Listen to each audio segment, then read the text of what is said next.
Welcome once again to Alumni Day, both those of you who are here with us on campus, as well as those of you who are live streaming our midwinter gathering. It is my great privilege to introduce this year's recipient of the James Madison Medal. This award is conferred upon a graduate school alum who has forged an exemplary career, or given selflessly in public service, or remained a steadfast pillar in the cause of graduate education. This year's recipient has done all three.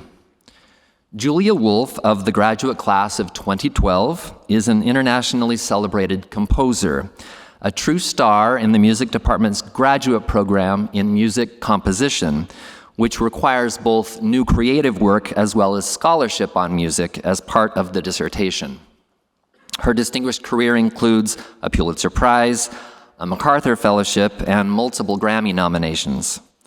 She is one of the most sought-after classical composers today, having written a major body of work for strings that draws inspiration from folk, classical, and rock genres. A sampling of the poetic names of her pieces gives an idea of her creative range. On 7 Star Shoes, Fire in My Mouth, Fuel, Steam, Guard My Tongue. A movement from her work, Dark Full Ride, was performed at Princeton this past September. Julia already had a master's degree from Yale when she was persuaded by Princeton professor Stephen Mackey to apply here for a PhD in 1991. She was already composing music and had co-founded Bang on a Can, the innovative, multifaceted music organization that began as a one-day, 12-hour marathon of contemporary classical music. After finishing her coursework here at Princeton and holding precepts in music theory as Steve's teaching assistant, she left for the Netherlands on a Fulbright scholarship. It pains me to say this next sentence as someone who oversees academic progress for graduate students at Princeton. She didn't return to writing her dissertation work for 2 decades. She finished the PhD in 2012.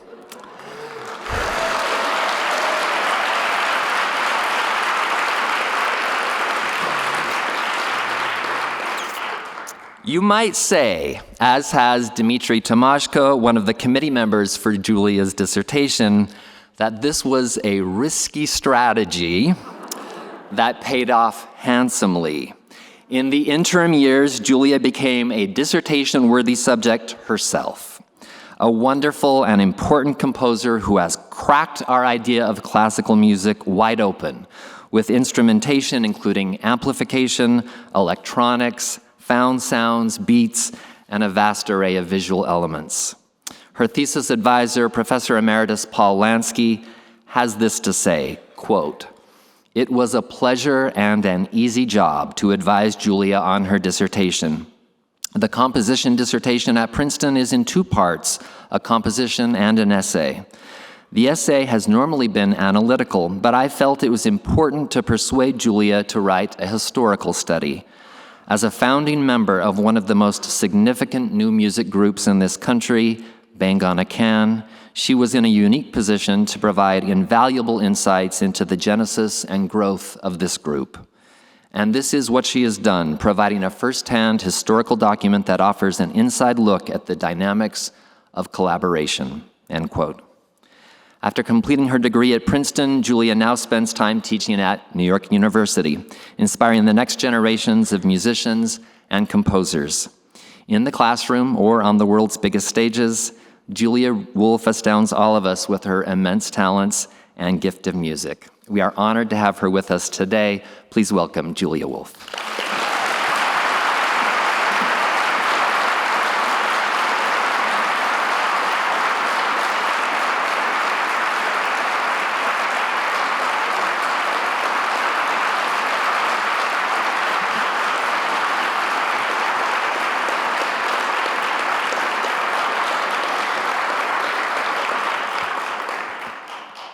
Thank you, Cole. I hadn't told my students about my long time waiting for the dissertation, but anyway, no, lovely introduction. Good morning. Princeton alumni, faculty, and friends. I'm very honored to receive recognition from Princeton University. It's also meaningful to me that the award recognizes the music of our time. I'm the second composer to receive this award and just one of a few artists. And so I thought I would take this opportunity to share a bit of my world with you today. So I'm just going to share like a snapshot of the work that I do and play two short excerpts of music. Of course, a musician has to include music. It's the best way we speak. So several of the works I'm sharing today, well, actually, this is a shameless plug. Okay. We'll be at, I have a composer, I'm composer in residence this season at Carnegie Hall. We're amazed that we're back in person. So please join me there. And yeah, behind me, this is a CD cover, actually. So I'm going to just talk through some of the pieces, but mostly focus on Fire in My Mouth, which is a piece Cole mentioned. This is Steel Hammer.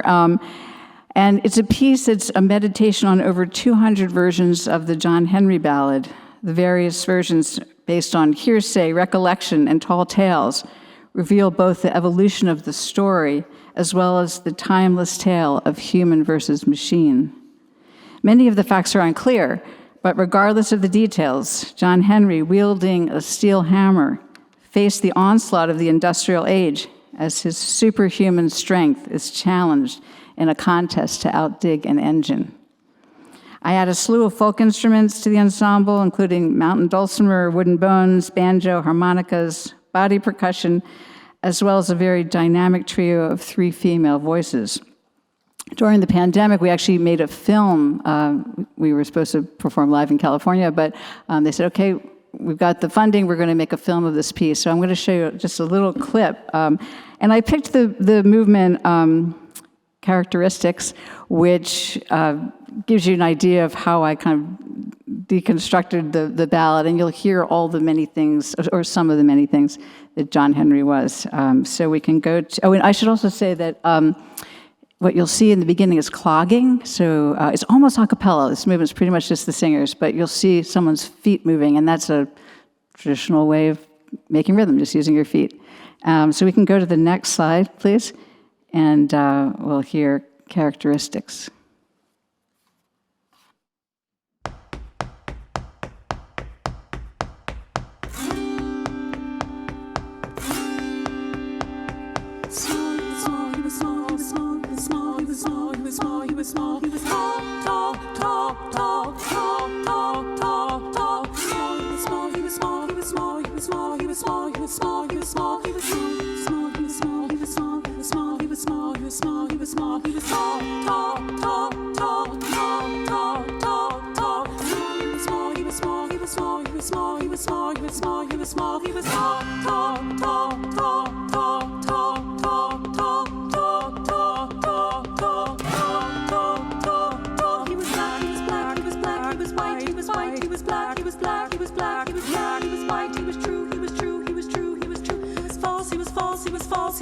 He was 200 pounds, he was 200 pounds, he was 225, 225. Worker, worker, worker, worker, worker, worker, worker, worker, worker, convict, convict, convict, convict, convict, convict, convict, convict.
Thank you.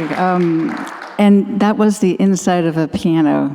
Not all the venues like that we play inside the piano, but it's a little bit like an auto harp. Anyway, fun sort of folk reference. So we can go to the next slide, please. And so this is Anthracite Fields, and I grew up in a small town in Pennsylvania, Montgomeryville. And when we first moved there, the road was dirt, and the woods surrounding the house offered an endless playground of natural forts and ice skating trails. At the end of this long country road, you'd reach a highway, and that's Route 309. A right turn down 309 took you to the city, to Philadelphia, and that's the way we mostly turned. And a left turn on Route 309 takes you to coal country. So, and this is called the anthracite coal region. And I remembered hearing the names of the towns, and though my grandmother grew up in Scranton, Pennsylvania, everything in that direction seemed like the Wild West to me. So when the Mendelssohn Club of Philadelphia commissioned me to write a new work for choir, and with the Bang and a Can All-Stars, that's our home ensemble, I looked to the anthracite region. Anthracite was the diamond of coal, the purest form. I'm thought to be clean coal, which not really clean, okay. But at the time, much cleaner than the previous coal. At the turn of the century, the anthracite fields of Pennsylvania became the power source for everything, from railroads to industry to heating homes. But the life of the miner was difficult and dangerous. For anthracite fields, I went deeper into American labor history, looking at both local and national issues that arose from coal mining. Let's see, we can go to the next slide. This is kind of an example of what it looks like in performance. So those are the Breaker Boys. They did outlaw child labor. But these young guys worked in the mines. They look kind of old for their age, really. But and that's how we perform with the choir behind the Bang and a Can All-Stars. And so I went down into the mines. I visited patch towns and local museums where the life of the miners has been really beautifully and carefully depicted and commemorated. I interviewed retired miners and children of miners who grew up in the patch.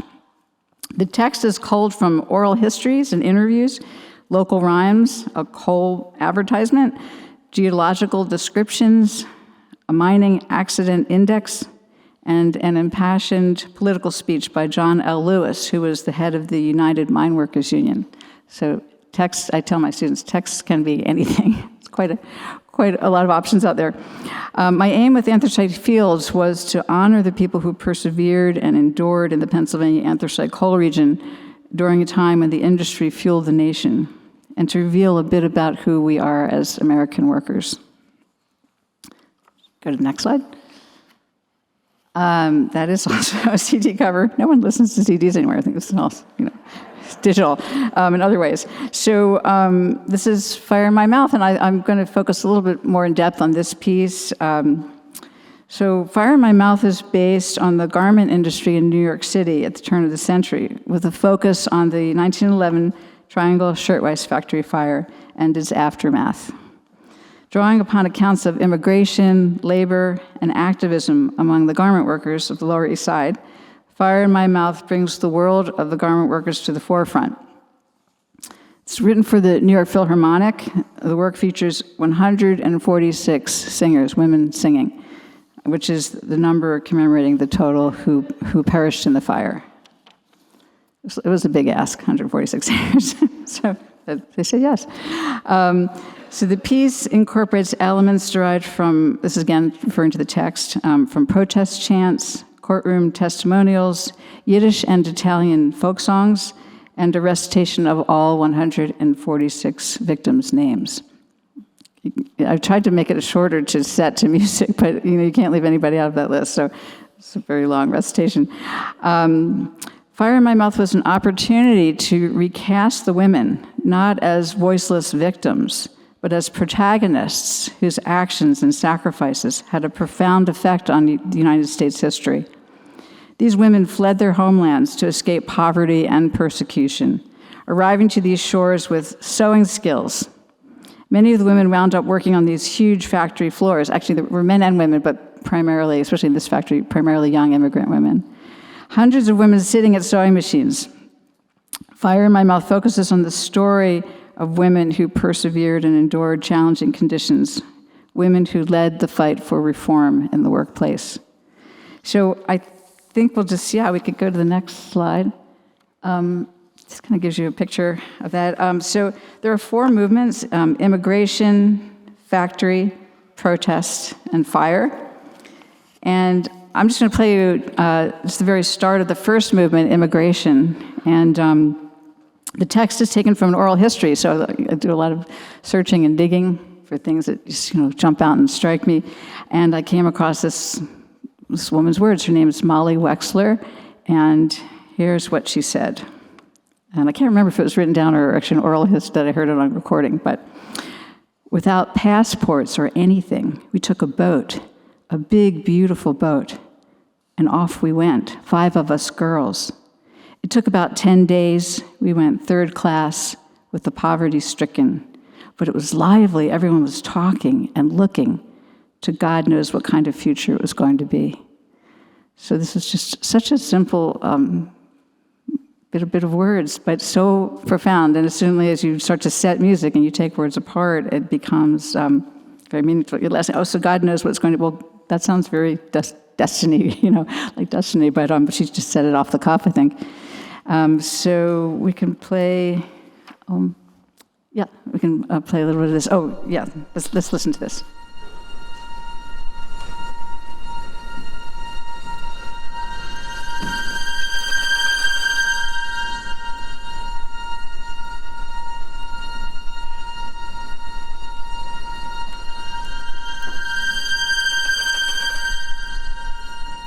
Without passports or anything,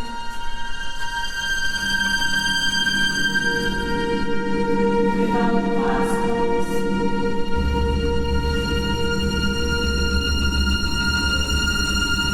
without passports or anything, without passports, without passports or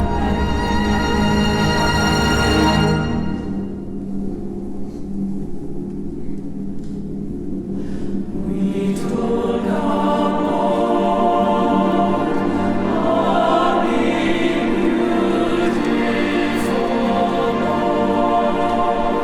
without passports or anything, anything, anything, without passports or anything, anything, anything, without anything, without passports or anything, anything, anything, anything, passports or anything,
That gives you a little snapshot. I should say that the video designer is such fantastic, Jeff Sugg, and the director Andy Kaufman. So all these collaborators, we work together to give this more immersive concert experience. So when I got the call about the Princeton Award, I was stunned. As an artist, you aren't generally celebrated in the company of scientists and economists and historians. Well, it's really fun, so I say.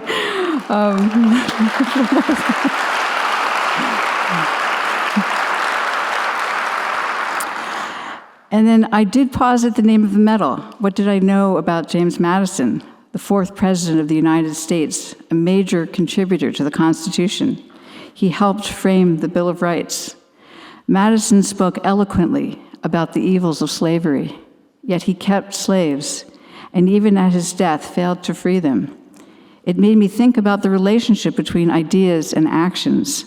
I greatly appreciated that the university engaged in a dialogue with me about the name of the award. I did ask if they would consider changing the name, which I still think is a good idea. Names and symbols carry meaning and weight. History is messy and complicated. Self-examination and reckoning is essential as we move forward clear-eyed and dedicated to change. I'd like to end this talk by saying that Princeton has had tremendous meaning for me, not only for the things I learned here, but also to now see my students from NYU thriving in Princeton's amazing graduate program in music composition.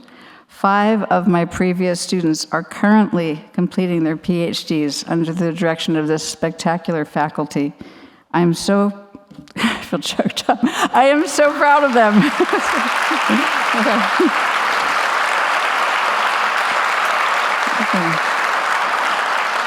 So yeah, just to say, I'm so proud of them, and the work that they're doing right now resonates loud and clear as the new voice of the music of our time. Thank you for listening.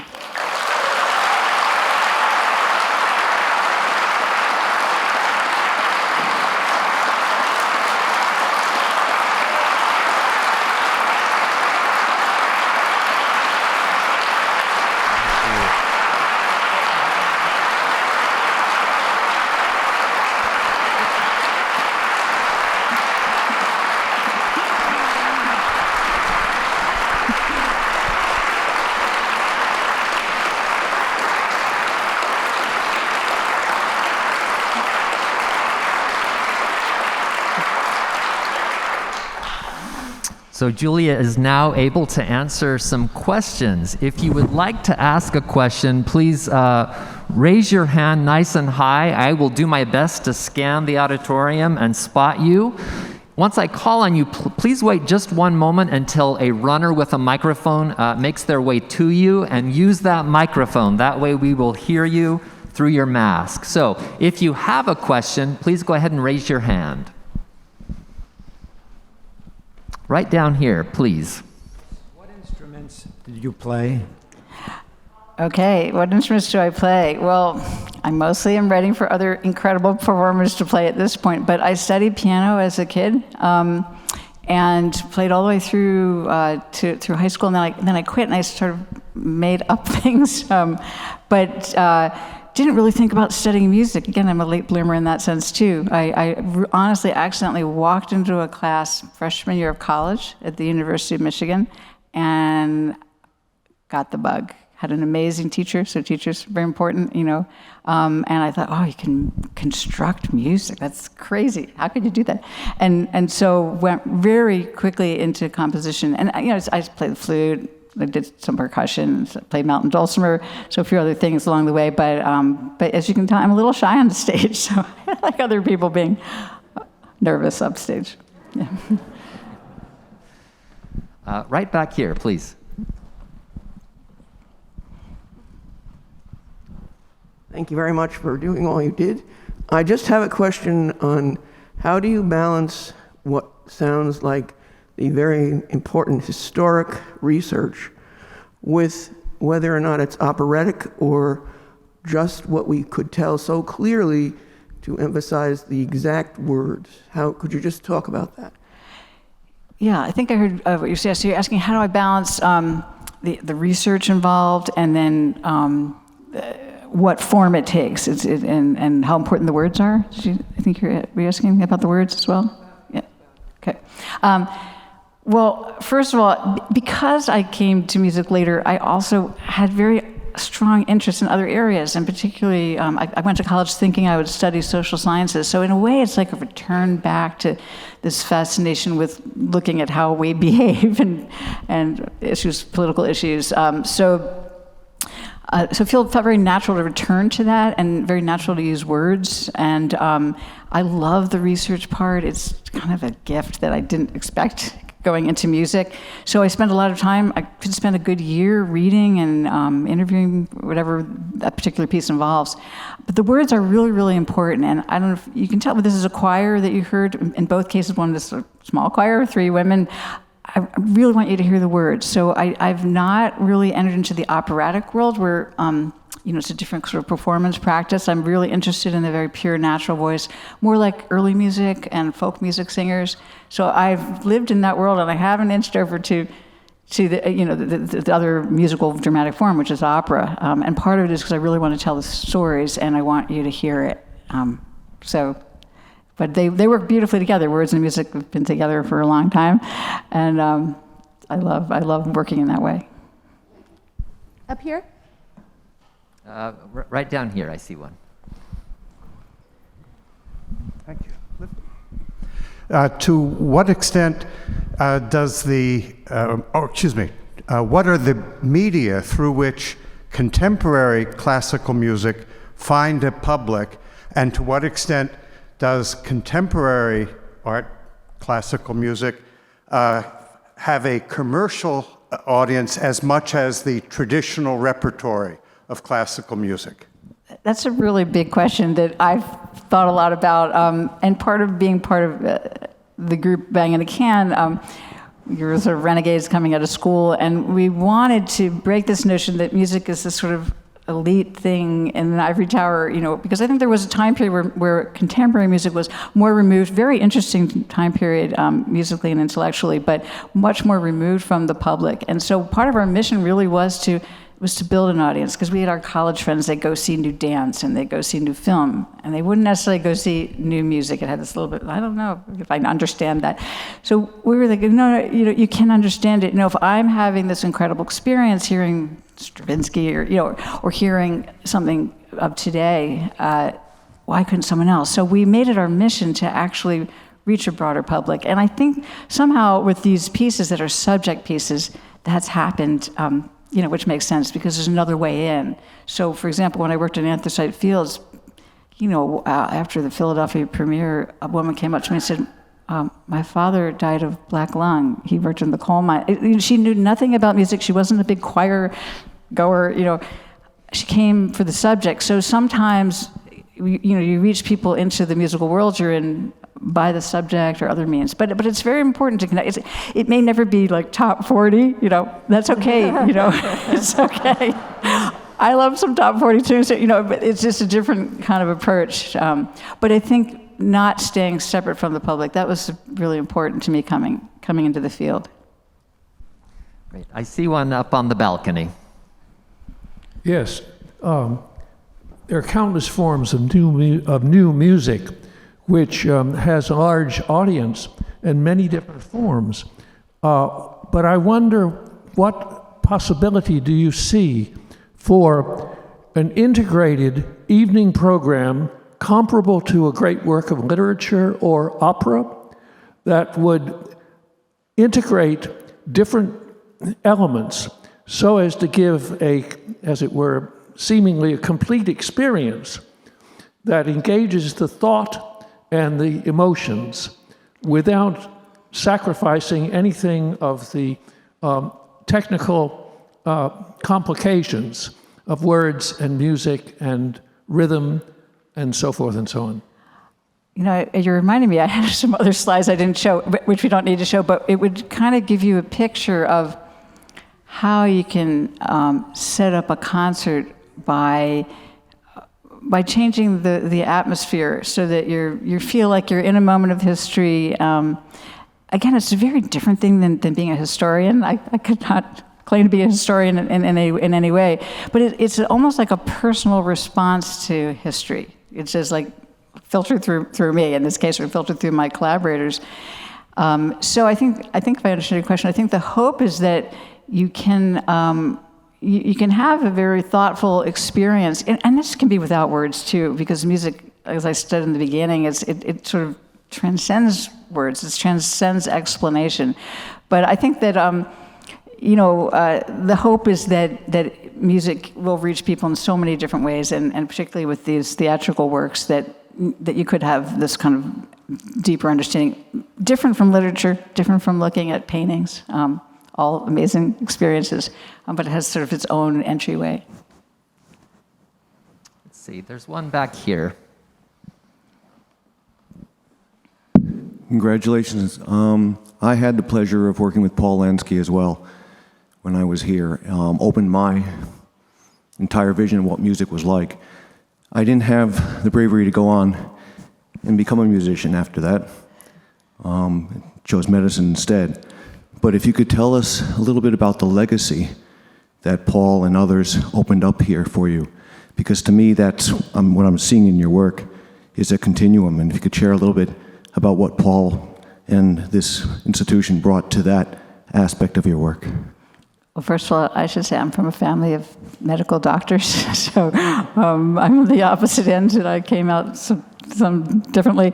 But Paul is a treasure. You know, he really is a fascinating person. I connected more with him actually during that dissertation phase, but through the organization I have, we've commissioned Paul and just celebrated his work in so many ways. And so people don't know Paul Lansky's work. He in the early days especially, he was a real pioneer in the electronic music world, using sampled voices and creating music out of these wonderful human cells of sound and speech. So he's quite an innovator, and was just a very, very supportive person. And I'm glad he inspired you as well. But I don't think he's here today, but I often come back to Princeton, and I'll sit down and connect with Paul again, which is really special. One up here on the balcony. Congratulations. I'm wondering if you can elaborate a little bit more on the relationship between visuals and your music, because when I first heard Anthracite Fields, it was actually a Princeton friend who sent it to me as an audio file, and I was just mesmerized, closing my eyes and imagining, it was conjured really powerful images. And so it's interesting to see these clips with the videos behind, and I'm curious, as a composer, how you think about that relationship and presenting people with music to construct their own images to versus kind of giving a bit of the image away. Some pieces should not have any visuals. I have one piece called Cruel Sister, and it's for string orchestra. It's somewhat narrative based on the old Scottish ballad of the rivalry between sisters and higher love. And I just don't put anything with it. Okay, maybe some lighting, and people have asked, and sometimes people have choreographed to it, but I really think it's music, and the story's in the music. The sound of the music is the story. A lot of times in music, also I should say that I use real life sounds. Sometimes I'm using scissors, or for the garment industry piece, the singers play these beautiful large scissors. So I'm playing with real life experiences, but so music is just music, and it's doesn't need anything else, unless you're building a piece that is a theatrical piece. Certainly that's true in opera or other kinds of musical theater. So for these pieces, I think the thing that I like being a musician is, when you're scoring to film, you got a director, they're the boss, and they'll like your cue or they won't like your cue, or they'll cut out what you wrote. When you're the composer and you're writing a piece like this, the film is made to the music. So Jeff Sugg completely cuts that film to the music. It's all music driven, which we like. So it's just a really interesting way to work in that way, and so it'll create a very different kind of experience. It has to stand on its own. Not everybody's going to make it to the concert if somebody hears the recording. I hope it stands up without the visuals. For Anthracite Fields, I felt in particular, I wouldn't do the performance without the visuals, because Jeff Sugg, who did the visuals for that as well, he did the same research, finding maps and these images, that were beautiful photographs from the time period. And so they're married, those two things, the visuals and the music. But music, even still, my job is to make sure it stands on its own as well. One back here.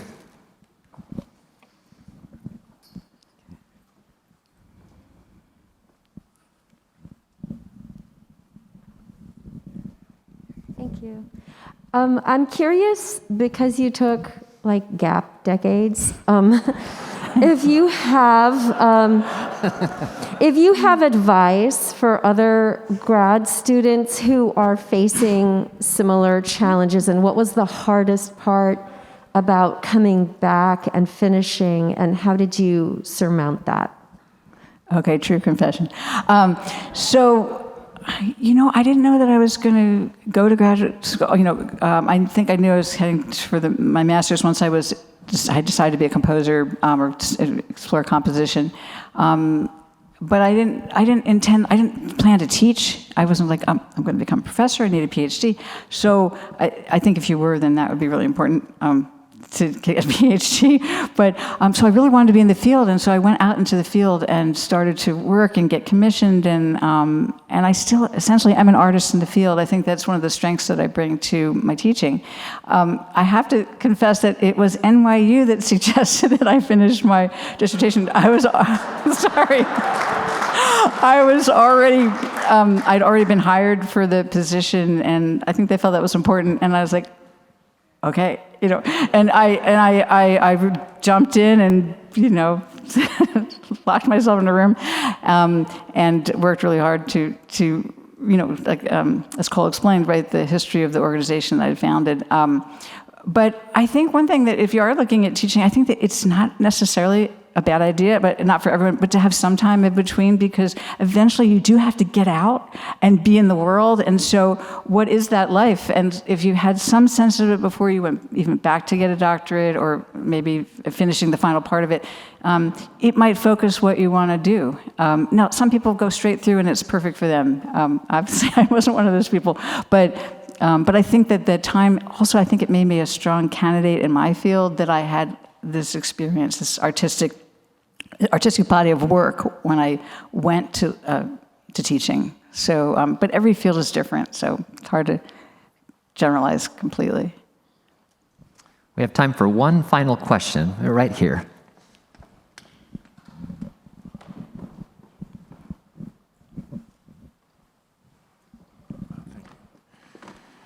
Your music brings me to tears. Thank you for that. I'm curious about, there's so much bad news about social media and, TikTok and this, that, and the other thing. So I'm kind of wondering what your take is on kind of the uplifting aspect of, that combination of visual and music that you're seeing, sort of explode. Well, it's a great question. It's a great question about social media. I'm kind of in the Stone Age a little bit. I'm not on a lot of social media. I do email, but that dates me. I know that dates me.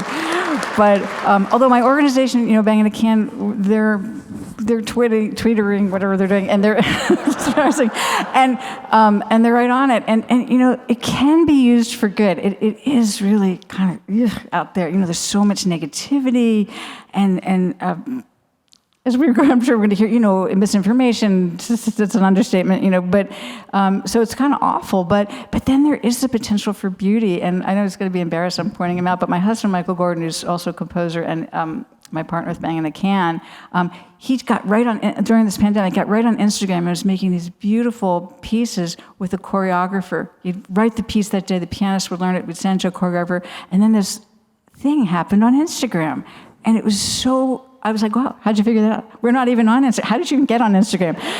And so, there is a potential for some very beautiful artistic experiences. And just lastly to say that when we were all shut down, it's very, very tough on the musicians, especially the performers. We went right online. We did some virtual marathons. I was saying to the president that all solos because of the latency problem. But there's an amazing violinist in their kitchen. And we get to watch them. It's not the same as live music, but we did try to find ways to survive through this period of isolation. So it has potential, but it's nice to be in the room with everybody.